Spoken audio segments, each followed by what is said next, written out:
Welcome to Voices of OKC, guys. We are so excited to have you again. Thank you for joining us. If you're watching on YouTube, thank you so much for joining us there.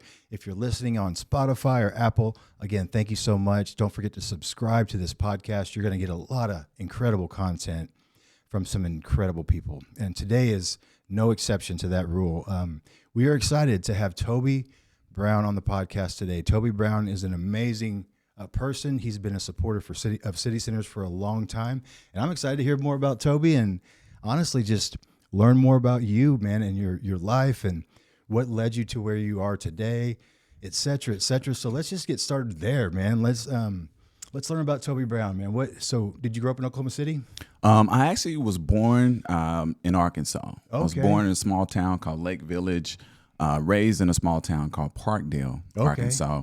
And my family moved to Oklahoma when I was around 10. And I was, raised in Oklahoma from there. So I got a little bit of the country in me and a lot of the city in me.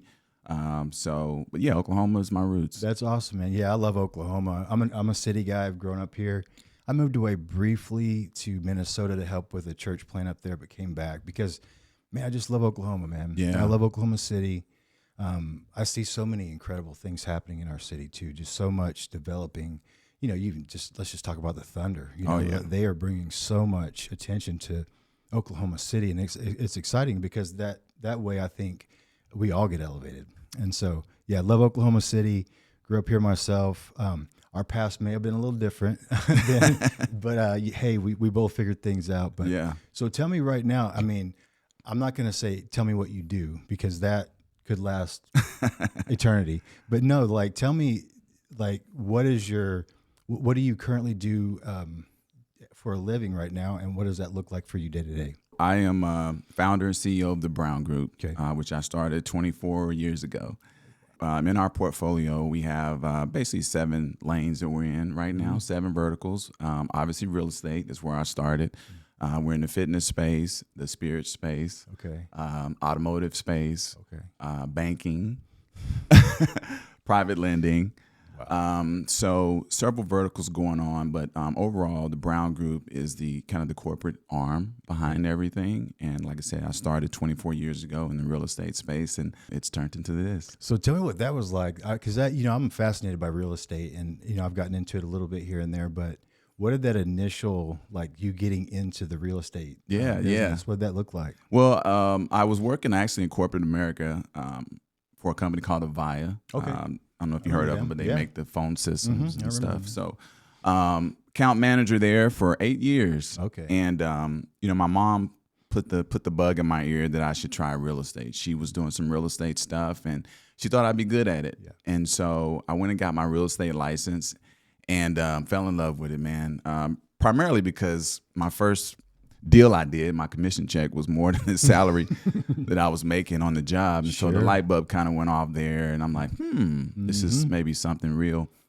And so I continued to sell real estate for about 6 months. And then finally I found myself kind of underserving my employer. I was sneaking in the break room, taking calls, using their fax machine to send over contracts. And I said, man, this is, not good from an integrity standpoint. So it was time to make a hard decision. Well, it wasn't really hard, but I knew it was the right decision. And probably a pivotal one too. Most could definitely. You sense that in that moment? Definitely. Yeah. It was just burning inside of me. Obviously being an entrepreneur at heart anyway. Yeah. I knew I wanted to do something on my own at some point in time. I just didn't know what. And luckily, I found a lane. Yeah. And so I put in my 2 weeks notice, and I went full steam ahead doing the real estate thing. So that's where I got started. Did you stick in the residential, or you've moved into commercial now too, right? Yeah. Down the road. But residential was the first stop. Started out buying cheap, distressed single family homes that nobody wanted, and fixing them up and renting them out, Section 8. Yeah. And that's how I got started, and just kind of slowly built a portfolio from there. And then obviously transitioned into, multifamily and then commercial and land and development and all that. Your logo is all over Oklahoma City.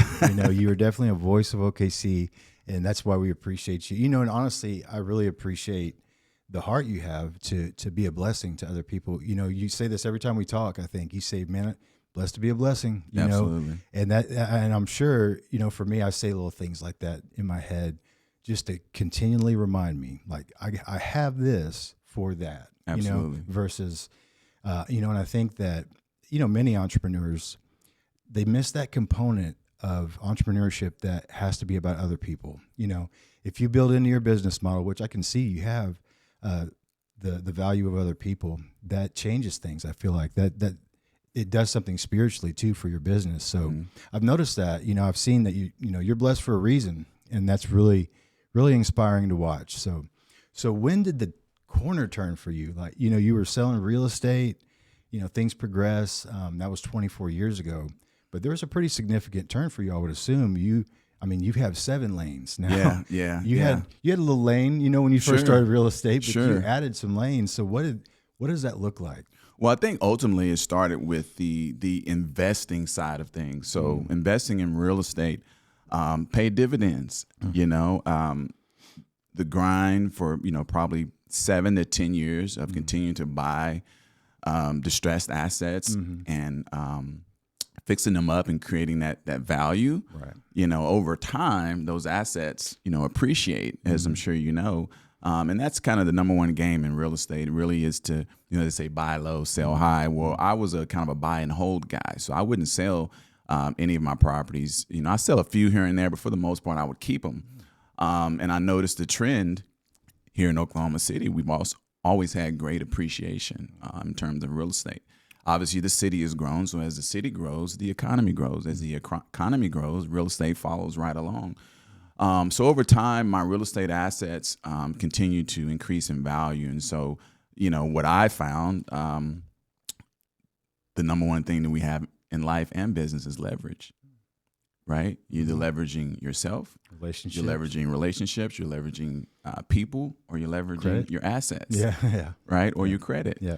And so I just got, really good at that, finding ways to leverage myself and also the assets that I had. So I was able to create some economical opportunities for myself in terms of diversifying, using my real estate assets to parlay into other businesses. So. That makes a lot of sense. That's what I love right now is, you're giving us a little bit of a code, and I think that's, and this is knowledge that's out there, Sure. but, I think it's really powerful, especially when you've come and spoken to the kids. This kind of stuff here, really, there's certain kids that have this entrepreneur spirit, and, it's so valuable to get, and it's more than just a Zoom call or a phone call. Getting face to face in the same room like you have, it's inspired people. And we were just talking about before we got on the show about a couple of young people that, you actually taught a class here at City Center. They were in this class. This was when we first opened up, and twin brothers, great kids, no opportunities at the time. But they went through a business class where they had to develop a business plan.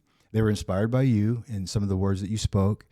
And one of our other volunteers, it's a friend of yours and mine as well, Grant Rainey, taught this class, and they won the business class. It was really cool. They were so excited. We gave them this big life-size check. And I ran into them about a month ago, and they have started their actual own business. They graduated high school. They're doing great. One of them has like a 5.0 Mustang. Like he's doing great, man. He's living the dream. And they're living with integrity, and they're like, they're thriving. And they launched a business, and they're empowered. They're living. They're doing exactly what we hoped would happen when you bring people alongside young people to give them a glimpse of what they could have if they make these choices. If they're consistent for a long time in the right direction, good things can happen. So I would just say your life is very inspiring. Your life, how you live it, is a voice in and of itself, because that inspires people. And for us, it's really a big deal because it inspires young people. Yeah, so most definitely. Absolutely, man. Well, I think, Jed, to be frank, exposure is everything. My parents were always my greatest inspiration. I had that at home. I had something to aspire to, hardworking, good values, all of that. I had a visual. I had something in front of me to see. But when you get into, business and you start charting this lane on your own, you're out there by yourself, man.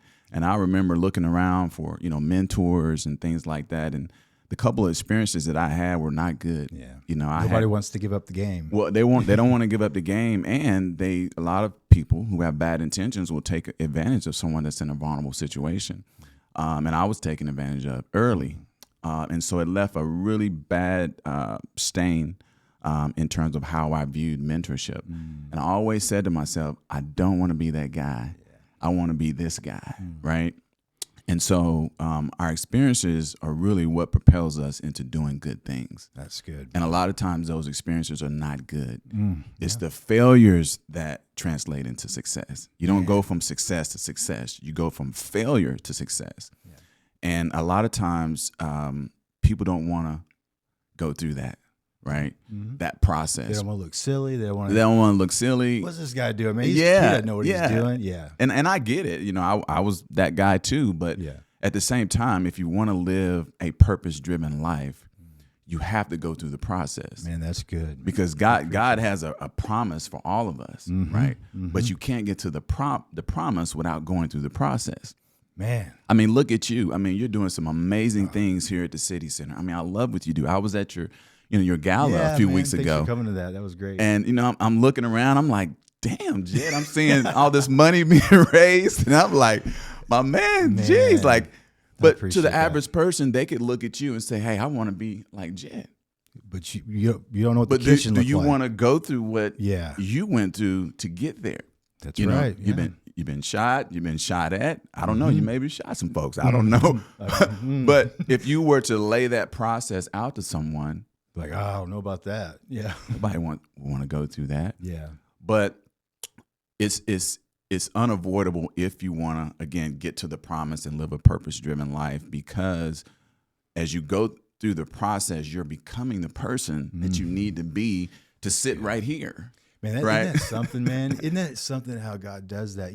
The whole time we typically are clueless of what's happening in us. And we feel like, why is the world against us? Why is this happening to me? And you know what? I started to change my perspective. I started saying, man, I'm excited because God's up to something. He's about to do something significant because this is uncomfortable. And I think also, to your point, we got to figure out how to be okay with uncomfortable, because that's, like you said, that's where the growth happens. Yep. That's where we become who I believe God's called us to be. When we are uncomfortable, when we put other people before ourselves.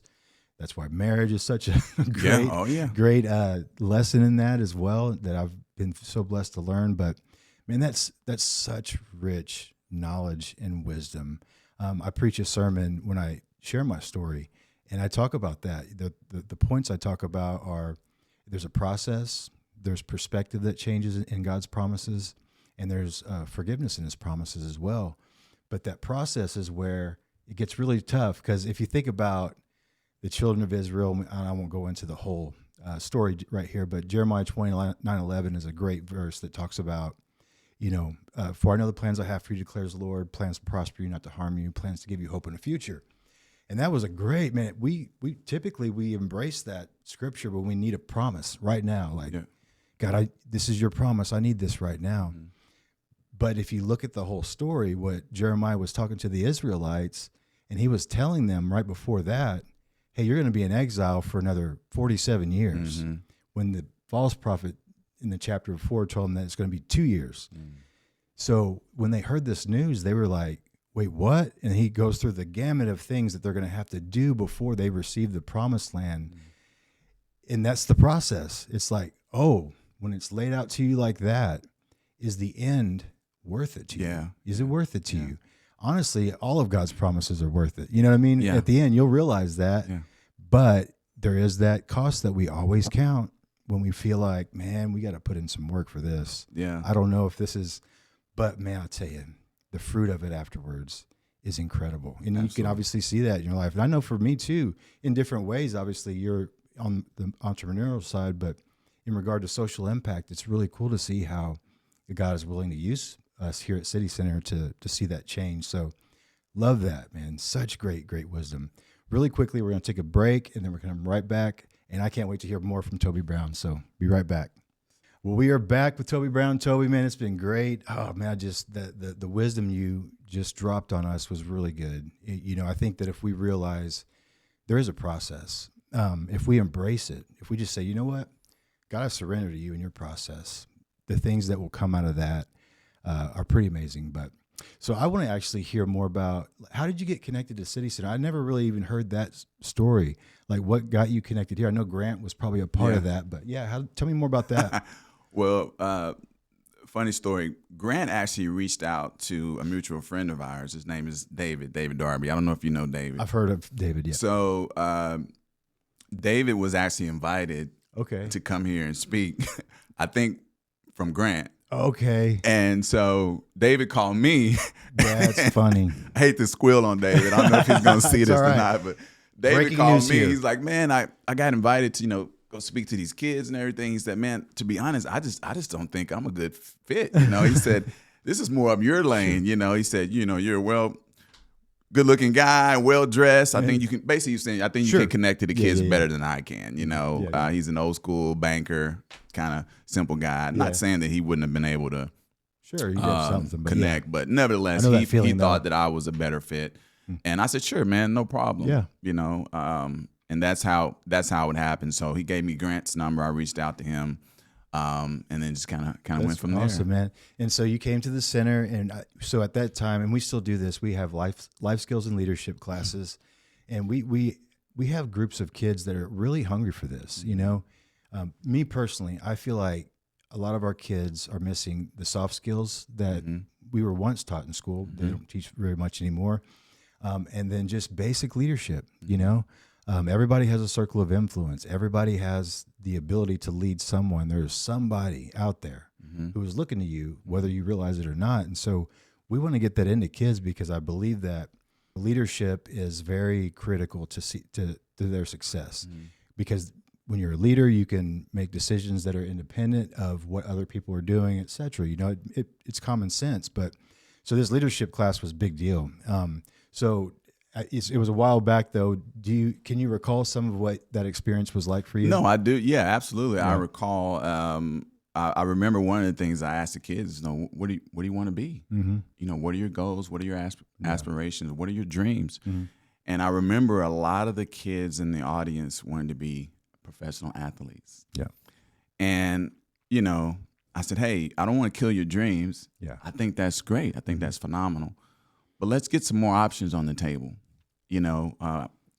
I used an example. One kid, wanted to go to the NBA. I said, how many players are in the NBA? He didn't know. But at that time, I think it was like 430. Right. It's 8 billion people in the world. I mean, do the math. Let's do the math, yeah. Your odds of getting that job.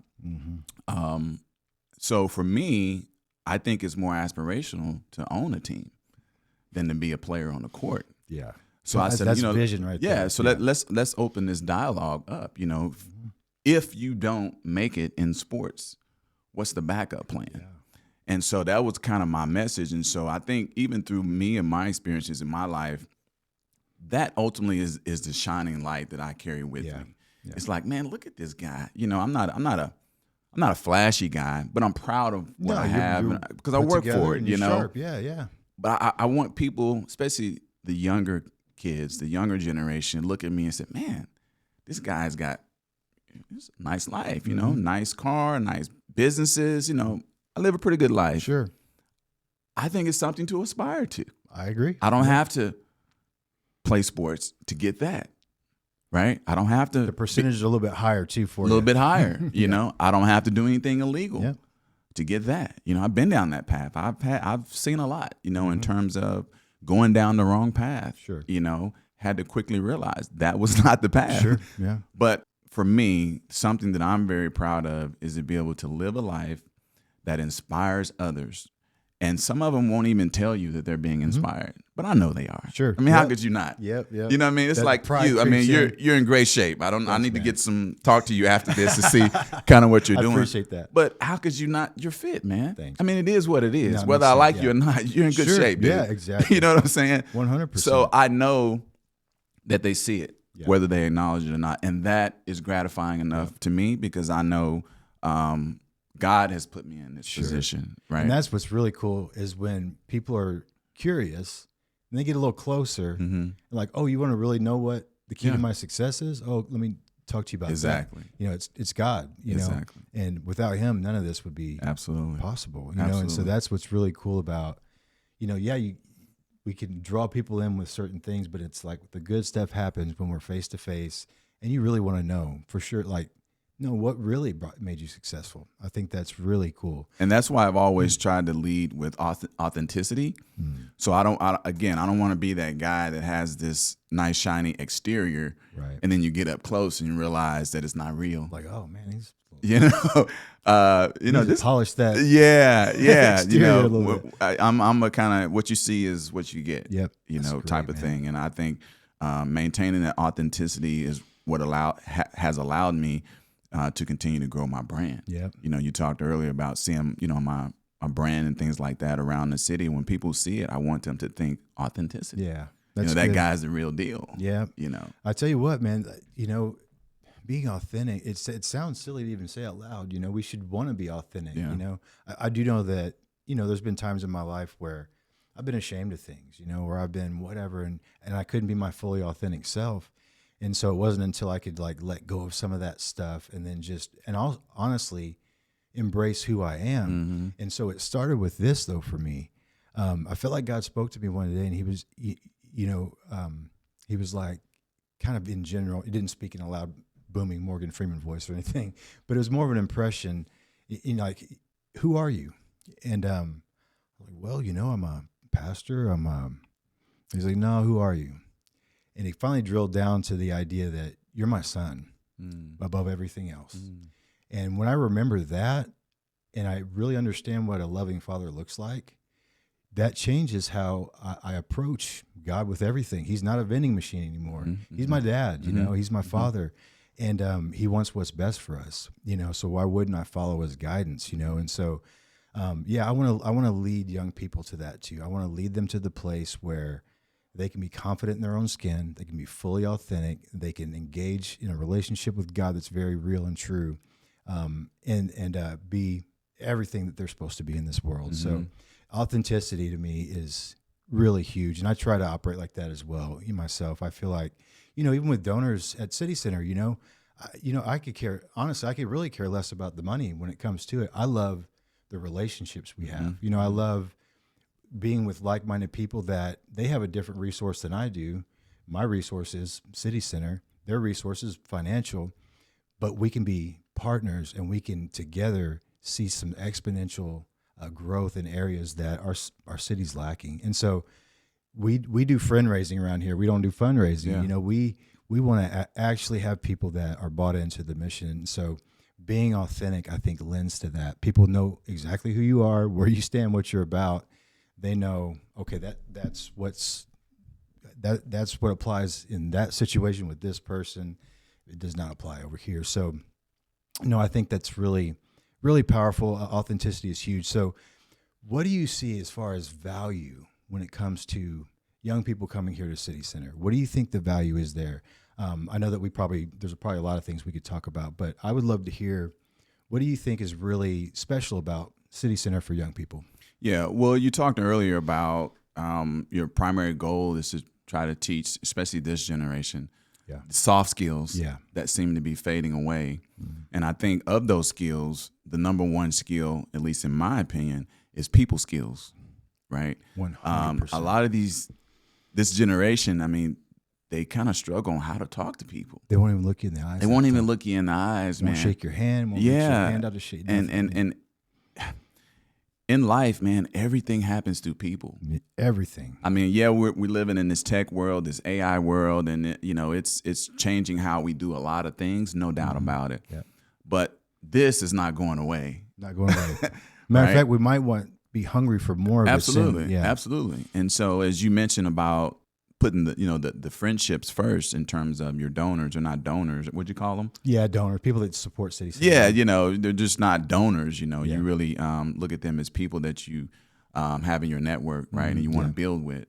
And I think that's when I look at City Center, I think about that. I think about how do we keep the focus on the people skills, because I think it all starts there. Because if you have the people skills, one, you can listen and you can learn, man.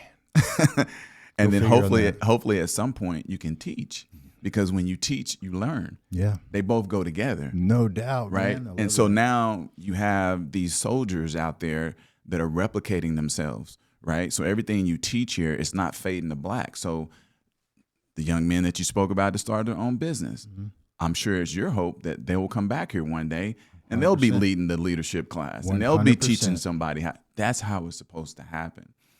And in order for that to happen, you have to own in on the people skills, right? So I would just keep that at the top of your board, your priority list, as you address your staff and things like that, as you work on your vision statement, like people skills, man, because that's the one thing that we absolutely cannot lose. That's right. And that's really good. I'm so glad you say that. That's really something that I think I'm going to talk to our programs director. I think we might just start a track specifically for that and figure out a curriculum, but that could be a game changer for a lot of kids, even just with their teachers and how they interact and stuff like that, and learn to develop their emotional intelligence to a level where they don't let things get them like they normally would and stuff like that. That's really good, man. I agree. I think emotional intelligence is, a matter of fact, our programs coordinator, Christian, we just hired recently, I observed him for a couple of weeks and I was like, man, you have a really high level of emotional intelligence. And I love that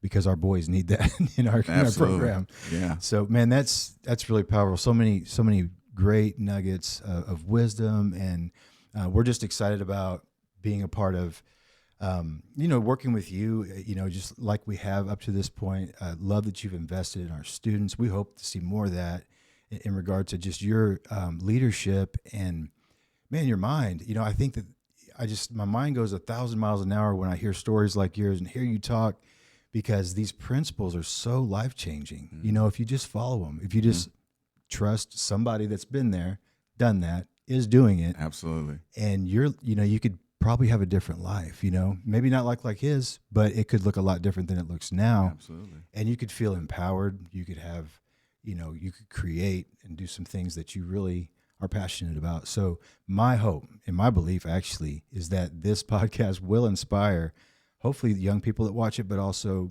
some of the adults that will watch this and learn more about what you currently do. So Toby Brown, man, I know that there's probably so much to your story that we don't really have time for here at City Center, but I want to know, one, what was there a moment where you felt just utterly hopeless? Like you felt like, man, I don't know where I'm headed, in life. What was that moment like, and what changed? What happened? Where did the hope come in? Yeah, I think probably the most pivotal moment in my life was right after my freshman year in college. Okay. I had my first child. Okay. My daughter was born, and just the weight and the pressure that came with that. Right. I'm in college on a basketball scholarship. I have, a newborn child back in Arkansas. That's where she was born. And I was just confused, man. Yeah. And so I made the decision to drop out of school. I thought that in order for me to step up to the plate and provide for my daughter, that I needed to make some money. Right. And so I ended up dropping out of school, came back home. Kind of ran the streets with some people that were not good for me. And my leadership skills were not up to par at that time. To be frank, I was more of a follower than a leader. Sure. And that's why I talk about, the lessons that propel you into ultimately who you become. But I made a lot of bad decisions, man, just not doing things the right way. And God, I had a wake up moment where God says, I'm going to stop you in your tracks. Yeah. I'm going to show you that this is not the path that I carved out for you. And at that moment, I was down on my luck. I had disappointed my family. I had disappointed myself.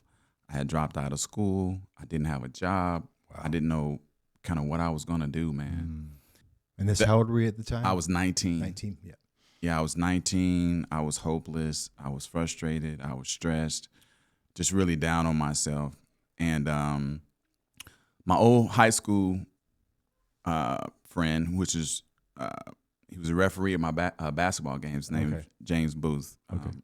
Rest in peace. He kind of came to my rescue, man. he showed up when no one was there. All of the friends that I ran the streets with that I thought were my friends that were no longer around.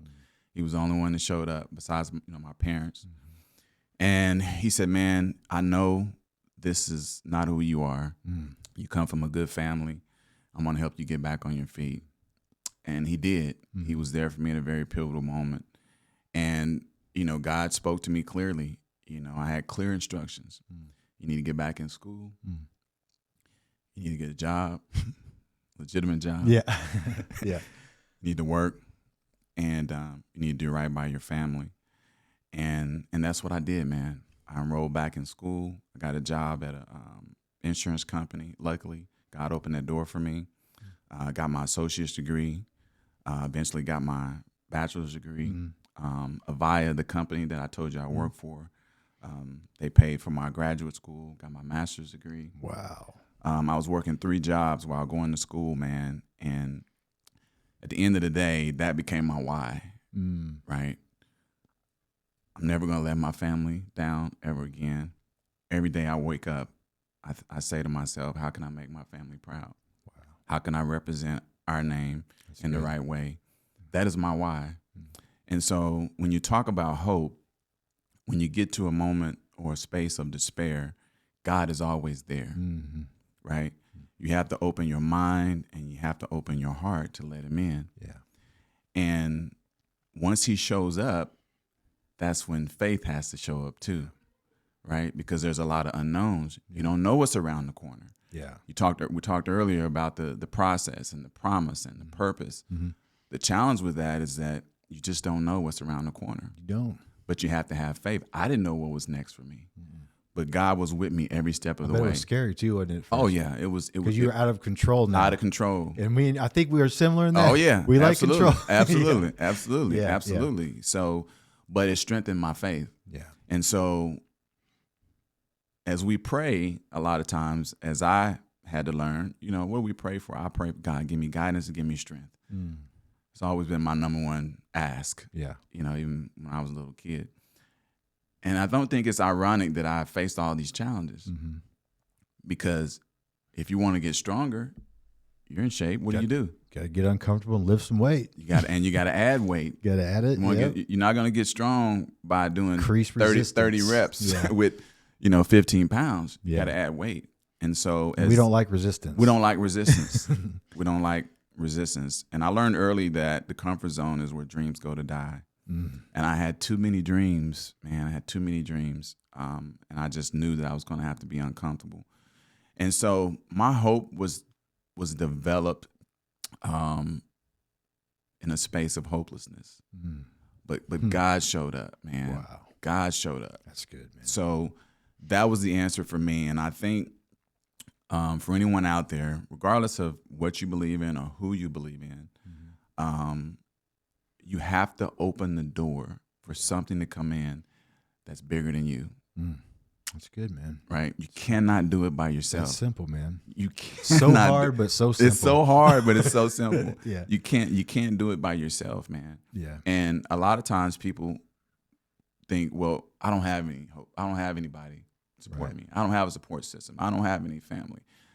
I guarantee you, if you just kind of look around, there's someone close. That you always someone that probably haven't paid attention to that can help you. I agree. Don't have with to that. be family. You don't have to know them well, but there's people. You talked about Oklahoma City. That's one of the things that I do love about this city. It's the people, man. Yeah, good. There's always somebody around to help. That's good. To lend a hand, And I think you have to have an open mind and an open heart to that. And generally, when you do, the help will show up. Yeah. That's good, man. Well, that's great. I mean, I don't even know if I should say anything else. That's good. That's really good information, just inspiring. Toby, you've been inspiring to me today. I appreciate it so much coming on the show. Thank you for the life you live. I'm a big fan of all your success, but I'm more of a fan of who you are as a person, and legitimately, I really feel that way. And I'm grateful for guys like you that are in this space, that are operating with integrity like you are. That's a big deal. That's probably not common. Maybe you could speak to more than that. Yeah. Then, there's little lacks of integrity here and there that we probably all experience, but But, I love seeing people that have that integrity in spaces like this because, man, you're actually, in many ways, you're forming Oklahoma City, with a lot of other people that are building it as well. So I acknowledge that and appreciate that. So thank you again for coming on. You are welcome here anytime. I appreciate that. And I know the kids would love to see you again. So I know your schedule is crazy, but whenever you might have some time, we'd love to have you back to speak to the kids. But Toby Brown, thank you so much, my friend. Have an amazing day. And guys, you're not going to save this video and use it as a roadmap to success for you, because I feel like Toby is a great example of that. So thank you so much for joining us today on the show, and we can't wait to see you next week.